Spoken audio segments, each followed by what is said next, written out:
Welcome to today's Cell and Gene Therapy Insights webinar in partnership with Repligen. I'm David McCall, Commissioning Editor at BioInsights, and joining me today is an expert who will discuss strategies to accelerate production by optimizing process analytics for plasmid concentration and purity assessments by reducing time and manpower requirements. I'd like to start by introducing today's presenter. Paul Mania is a bioanalytics applications specialist who has been with Repligen since 2017. Leveraging his degree and industry experience as a laboratory technician, he now helps customers with method validation and implementation, getting solutions integrated and functioning as quickly as possible. Paul enjoys working closely with pharma and biotech companies to assess their current methods and process, understand their specific requirements, and optimize their process development and QC applications to take full advantage of the benefits of variable slope UV spectroscopy. So without further ado, I'll hand over to Paul for his presentation. Thank you for the introduction. Hello, everyone, and welcome to the webinar where we'll be talking about accelerating analytical testing for GMP plasmid production. I'm certain many of you are eager to learn about how you can leverage SoloVPE's slope spectroscopy technology with your plasmid production workflow. So let's begin the webinar. So on our agenda today, we're first going to talk about some of the challenges associated with all of the gene therapy analytical solutions out there. I think it's important for everybody to understand the slope spectroscopy technology and the method associated, so we're going to go over that.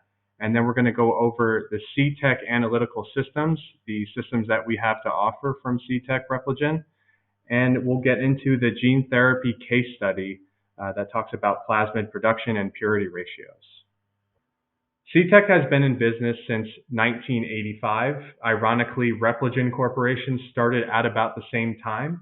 We were acquired by Repligen in the summer of 2019 to integrate with their current product lines related to downstream bioprocess manufacturing. They're primarily known for their hollow fiber products, Opus pre-pack columns, and their single-use systems that include Excel ATF, CrossFlow integrated TFF skids, and Tangenics flat sheet TFF cassettes. We are now the analytics arm of the organization, and certainly in the future, we are looking to see what type of integration can be done with the existing product line here. Primarily, this presentation will be related to slope spectroscopy to discuss the variable Pathlength product line. I'm sure most of you know the challenges involved with bioprocess manufacturing and that it's a timely and burdensome process. I think everyone agrees that we all want the process automated on a standard platform, easy to use, and preferably single use. So most of the challenges that arise with testing this type of material are related to time and accuracy. And in some of these subsequent slides, we're going to see how SoloVPE and FlowVPE, slope spectroscopy technology addresses these time and accuracy issues. At this point in the presentation, I'm going to provide a little bit of background information about slope spectroscopy and why we are different from traditional UV. We're going to talk about why we believe we have a superior technique to any UV, and in turn that allows for all the different applications that we are now testing using slope spectroscopy technology. So the equation at the top left of each of these boxes should be familiar to many of you. This is the Beer-Lambert law equation. So on the left side, we have our traditional uv-vis spectroscopy equation where we have our path length locked because we're using a cuvette. We can't move that cuvette, so we are fixed at typically a 1 centimeter path length, the path length being where the light is emitted out and where the light is received in the detector. For the SoloVPE, we have redirected the light to come from the top so that we can now immerse the light source in the material and measure at different path lengths relative to the detector. So before we had to unlock our concentration to get the absorbance level within an acceptable criteria because our path length was locked.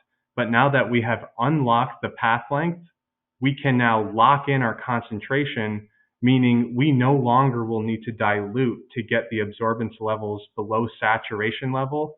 We can actually get within 5 microns of the detector so that the absorbance levels are within an acceptable criteria. Typically with traditional UV techniques, dilution is required, and there are volumetric approaches and gravimetric approaches. Each of these are very time consuming, error prone. Some of the techniques are less error prone than others, but in all dilution has an associated error, whether it's the analyst, the pipettes, or simply the vessel that you're using, or the sample type that you are using. So with the SoloVPE, the whole idea is that this entire prep will be avoided because we're not going to have to dilute. So this is an overview of our SoloVPE system. It's an attachment to the Carry 60 spectrophotometer. It uses the light and power from the Carry 60, and all we've done here is redirected the light from going into the cuvette on the spectrophotometer to going into a transfer fiber that feeds through the top of the Solo and then goes into what we call a fibrette, which will then go into the sample and beam the light through the sample onto the detector below. So how does slope spectroscopy method work? So you can see that we have the fibrette, as I mentioned, coming into the sample and then beaming light through to the detector below. And with each sample, we're going to take 10 absorbance readings at 10 different distances from the detector. So the distance from the detector to the light source, we're going to call that the path length. So in each concentration acquisition on the SoloVPE, we're taking 10 data points, and those 10 data points are then automatically drawn into a linear regression equation. And if you have your extinction coefficient, the software will automatically provide you your concentration and a linearity requirement of 0.999 or higher. And I believe that is shown in this slide, and it is. So all the statistics that you see on the bottom right are going to be printed into your report automatically. If you would like a ratio such as purity result, you would just simply need to input the requirement into an equation field, and the software will automatically provide you the result in ratio form. So you can see on the top right, this is an example of when two different concentrations are required at two different wavelengths, 260 and 280. And in each of the reading, the software has the ability to automatically target one absorbance unit using a certain search algorithm. So essentially the system is intuitive. So if you have a highly concentrated sample, your path lengths are going to be very close to the detector window. And if you have a low concentration sample, they're going to be further away. The algorithm targets one absorbance unit, so you can see each time you take a reading on the Solo, you're going to start at one absorbance unit and then take 10 data points coming down from there. So essentially what we are now looking for is the change in absorbance over the change in path length. We're no longer requiring any absolute absorbance values to be accurate, just the change between them, which means that we no longer need to blank our sample like you do on traditional UV. So all of these steps associated with traditional UV, where you need to estimate, dilute, measure, plot, calculate, all of these are now narrowed down to a measure and report scenario for the SoloVPE and FlowVPX products. All of the calculation and criteria is automatically calculated by our QuickSlope software, so none of that will have to be done by the analyst anymore. So this is a slide that we are very proud to be involved in. This is the ASTM standard document, American Society for Testing and Materials. This document is only updated every 5 years. And in the most recent update, we were showcased in the highlighted section here. And it says, to avoid dilution step, the instrument may contain an automatic system which will allow the adjustment of the path length of the measurement cell to optimize the measured absorbance. This is slope spectroscopy. So we always show this slide just to provide some comfort in knowing that if you want to take on the slope spectroscopy technology, we've been in GMP for over 10 years, and we've been literally written into the ASTM standard practices for ultraviolet visible quantitative analysis. The CTech systems showcased here are the FlowVPX and the SoloVPE. And essentially, either instrument is using the same technology of finding absorbance values at multiple path lengths and creating a linear regression equation to avoid dilution. And this is going to help you increase your process understanding, especially with the FlowVPX, reduce your cycling time because the FlowVPX is an inline product rather than the SoloVPE is an at-line product. It's going to strengthen your process control, and it's going to minimize your risk. With continuous monitoring throughout the process, you're able to closely see what your sample is doing and know exactly when to stop. So now we're going to get into the publication co-written with Pfizer in determination of plasmid DNA purity ratios. So first off, we're going to get into some of the limitations and issues associated with fixed path length uv-vis absorbance for nucleic acids. First off, we're going to need to measure these nucleic acids at the 260 and 280 nanometer wavelengths. The issue is they absorb different amounts of light at each of these wavelengths. So it is very possible that if you would like to measure this on your spectrophotometer, you would need to dilute it differently for each of your wavelengths. So this is only going to extend the amount of time taken to prep your sample for analysis. On top of being measured at two different wavelengths, different extinction coefficients and R values are required pertaining to a specific sequence. And on top of all of this, you are required to dilute at each of the wavelengths, and minimal sample volumes are a common restriction, typically 50 to 75 microliters. So this can be extremely arduous when you need to dilute your sample and you're not actually provided much material to begin with. So this slide overviews the study objectives. Essentially, we wanted to demonstrate SoloVPE's ability to accurately measure plasmids and the R values associated with that 260 and 280 ratio. We wanted to evaluate the impact of diluting the sample, and then we wanted to compare the prior method of sample dilution and compare it to the reliability and ease of use on the SoloVPE where you do not have to dilute. So this is a list of the study material that was used. So before each of the acquisitions, the confirmed standard was used to demonstrate that the SoloVPE was accurately measuring a standard within an acceptance criteria.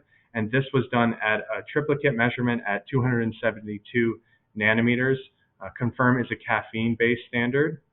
And we also had other standards that were used in this, one of them being bovine serum, which is showcased on one of the later slides. And important to note that Pfizer did their own study, and then to verify their own study, they published the study with a third party just so they could eliminate any bias. And that's why you see the Plasmid PCL NeoVector from Lake Pharma. That was the product that was used for this. So the study methodology, the R value is going to be obtained for each of the purity ratios, and it is typically acceptable if the R value is between 1.8 and 2.0. That is typically an acceptable pure ratio, but note that the purity ratio will vary depending on the molecule that you're measuring. So what we see here is the slope, the change in absorbance over the change in path length at 260 divided by the 280 slope. So before the measurements were performed, a suitability test was done on the SoloVPE system to verify the stock concentration at 1 mg per mil. So what you see below is a spectral scan of the bovine serum insulin and the Plasmid PCL NeoVector. And on the top right, you can see the extinction coefficients associated with each of them. They are vastly different because they're vastly different molecule sizes.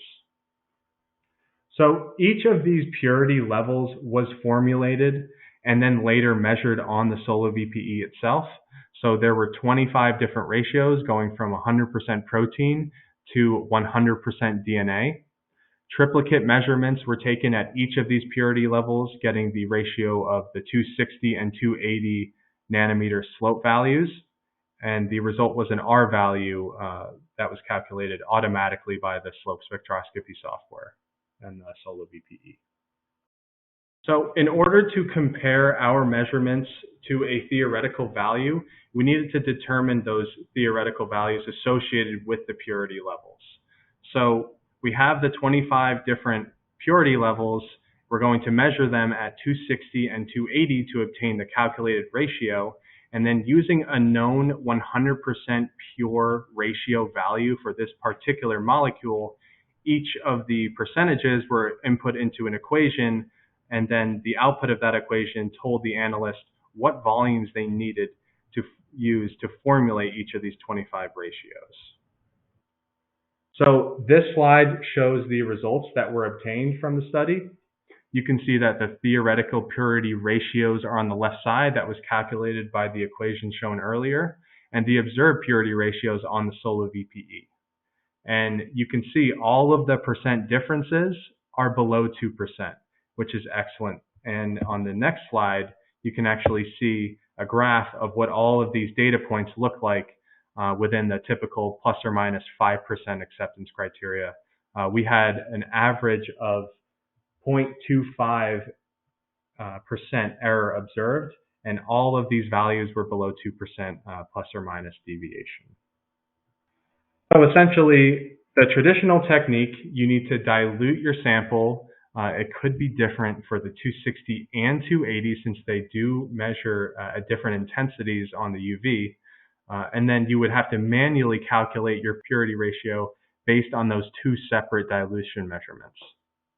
For the SoloVPE, no dilution required, so we can just take our sample, put it in our vessel, and then measure at 260 and 280, and then the software will automatically provide the purity ratio with the impending result. So in conclusion, plasmid purity has small variations that are consistently observed that could indicate purity level differences. So the SoloVPE was able to hit its target formulated purity ratio within a 2% requirement. So this can only provide confidence that the SoloVPE has the sensitivity for you to understand the purity levels in your sample. Being able to take 10 data points and having a R-squared linear check for literally every single data set is certainly an improvement as opposed to the single absorbance value that's provided by a traditional UV. And let alone all of the traditional UV spectrophotometers are not the same. Some of the absorbance acceptance criteria are different. So depending on what system you're working on, you might have to dilute your sample differently. And especially when you're working with different wavelengths, you certainly might have to dilute specific to each wavelength. With the SoloVPE, you can avoid all of that because we no longer need to dilute. So this is going to address all of the challenges associated with sample volumes and dilutions associated with minimal sample volumes. And it's going to be able to give you instant results by being able to measure 260 and 280 nanometers simultaneously. Okay, so now we're going to talk about the other gene therapy applications out there and some that are associated with SoloVPE and as well as the flow variable Pathlength technology. So this slide talks about the different applications in the gene therapy manufacturing market where the SoloVPE and FlowVPX can be used. The SoloVPE, again, is the at-line version, so one sample at a time, while the FlowVPX can be connected into your system and monitor in real time. All in all, both of the technologies are using the slope spectroscopy variable path length technique. So dilution is not required for either of them. And we've had a 100% success rate in converting every UV method over to SoloVPE or FlowVPX. And we are certainly open to looking at other methods not done by traditional UV originally. As long as they fluoresce, we can certainly measure them on our products. Some of these might be more relevant to the inline FlowVPX, like viral titer and UFDF monitoring, real-time molecular weight. And some of these might be more imperative to the SoloVPE at-line because you need to pull samples one at a time. So CTech Repligen, we are committed to your success in that once the instrument is purchased, we actually have someone who will reach out to you and your group to help with any of the implementation, development, validation, and execution of all of those events.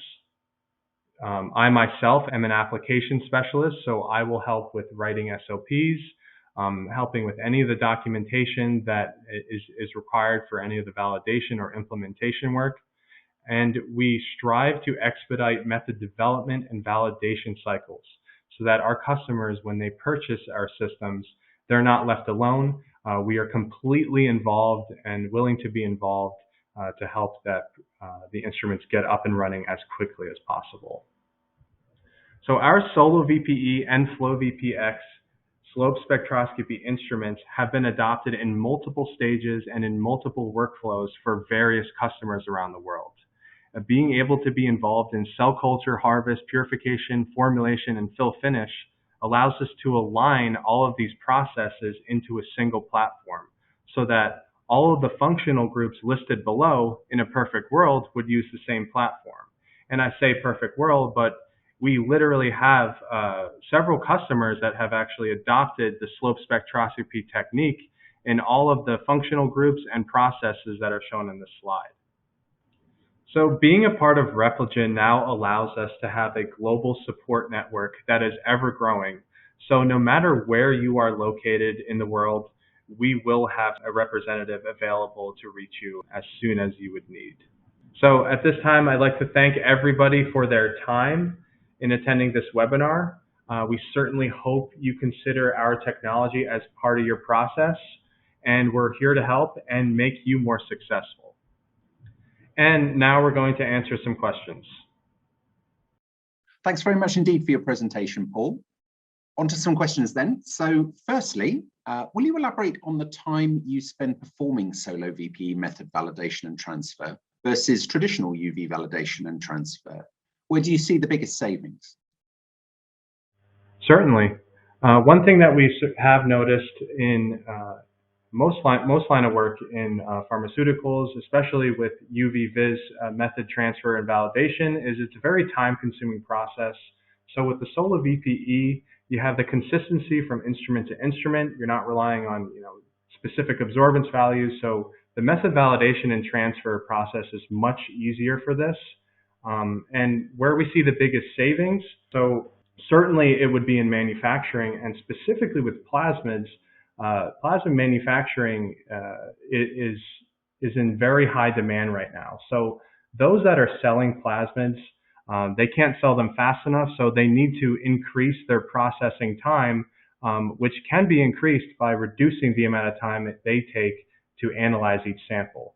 So by using the SoloVPE, the people that are making their plasmids can cut their process time by being able to measure their sample instantaneously. Do you think the method can be used for other molecules like siRNA, oligonucleotides, or even much larger molecules like mRNA? Yeah, certainly. The SoloVPE can be used on anything that is detectable by a UV. So we've had 100% success rate. If the product is measured by a traditional UV, we certainly can do that on a SoloVPE, especially with the molecules you mentioned. siRNA, oligonucleotides, and mRNA are actually currently being measured on the SoloVPE right now. Great, thanks for that answer, Paul. It's good to hear the SoloVPE can work with other molecules. Okay, next question. Can the SoloVPE method be used for release of GMP finished drug product as well? Certainly, both the SoloVPE and the FlowVPX have associated software that will make it GMP compliant. This is something that we help all our customers with if they choose to do so. Not only can we do it, but we have been doing this for over 10 years now in the GMP environment. Thanks, Paul. Here's a question regarding plasmid as raw material. Can the SoloVPE be used to test purity levels of incoming plasmid product? So absolutely. If you are purchasing DNA for your gene therapy process, you can certainly use the SoloVPE to measure at the 260 and 280 nanometer wavelengths to get your purity value. And finally, Paul, what future applications are you looking into for both the SoloVPE and the FlowVPX? So first I'll talk about the FlowVPX. So currently in the works is a process for monitoring OD600 reading for E. coli growth. E. coli continuously grows in one of these processes, and right now it takes several minutes to dilute and take a measurement on your traditional UV, but using the FlowVPX, we can actually continuously monitor this process, which is only going to make the reading much more accurate because we're not having to wait any time to acquire the reading. For the SoloVPE, we already have a process to monitor if the capsids are empty or full, as well as the percentages in between all of that. We're looking to simplify this process down the road by implementing an automatic equation into our software. And as well, for capsids, we're also looking to add the ability for scientists to measure them quickly and then pool them into which lots that make the most sense.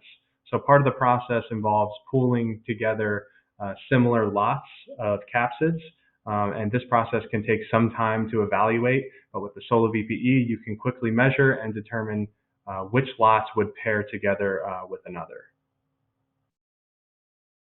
Fantastic. Thanks very much indeed, Paul. And thank you to you, the audience, for joining us today. If you'd like to download a transcript of today's talk, you can find that below the video.